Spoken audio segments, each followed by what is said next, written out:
नमस्कार, मी पंजाब डक. आज आहे 21 जुलै 2025. मी ह्या सोयाबीनच्या शेतामध्ये उभा आहे. पण ही सोयाबीन आहे धाराशिव जिल्ह्यातली, म्हणजे धाराशिव जिल्ह्यातली ही सोयाबीन आहे. पाहू शकता कसं पीक बहरलेलं आहे. तर इतके जोरात पीक आहेत, म्हणजे हे धाराशिवकडले. आणि या ठिकाणून धाराशिवचे काही जणांची सोयाबीन सुकत आहे, म्हणून या धाराशिव जिल्ह्यातूनच त्यांच्यासाठी एक आनंदाची बातमी देतो. आज 21 तारखेला म्हणजे संध्याकाळी रात्रीच्याला विजेच्या कडकडाचं ठिकठिकाणी तुमच्या धाराशिव जिल्ह्यामध्ये पाऊस येणार आहे. म्हणून ही धाराशिव जिल्ह्यासाठी आनंदाची बातमी.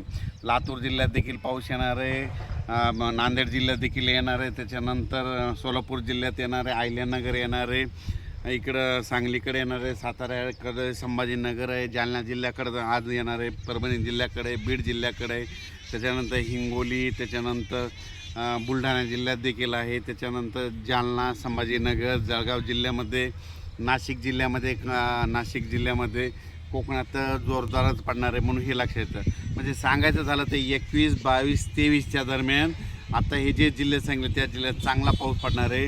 म्हणजे ज्या पट्ट्यात पाऊस नव्हता, विशेष म्हणजे धाराशिव जिल्ह्यातले सोयाबीन सुकत आहे तिथं नव्हतं, म्हणून खास धाराशिव जिल्ह्यात हे पीक पद्धती बघू शकता.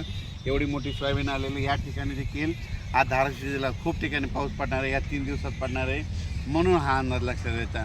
पण त्याच्यानंतर बीड जिल्ह्यात देखील आहे, लातूरकडं आहे, नांदेड आहे, परभणी आहे, हिंगोलीकडं आहे, वाशिमकडं आहे, अकोलाकडं आहे. म्हणजे राज्यात म्हणजे आजपासून ठिकठिकाणी पावसाला सुरुवात होणार आहे.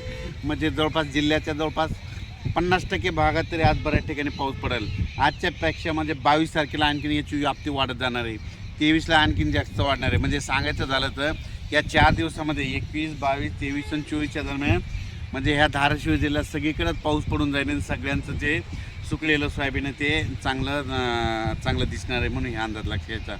अचानक वातावरणात बदल झाला तर लगेच एक मेसेज दिला जाईल. पण राज्यामध्ये आता 21पासून ते 28 जुलैपर्यंत 8 दिवस दररोज वेगवेगळ्या भागात पाऊस पडणार आहे आणि संपूर्ण जिल्ह्यात सगळीकडे पडून जाणार आहे 8 दिवसात. म्हणून या अंदाज लक्षात यायचा. एकदा सगळीकडे पडणार नाही. आज काही ठिकाणी पडून, उद्याच्याला काही ठिकाणी पडून, परवाच्याला काही ठिकाणी पडून पाऊस येणार आहे. म्हणून हे अंदाज लक्षात घ्यायचा. अचानक वातावरणात बदल झाला तर लगेच एक मेसेज दिला जाईल. धन्यवाद.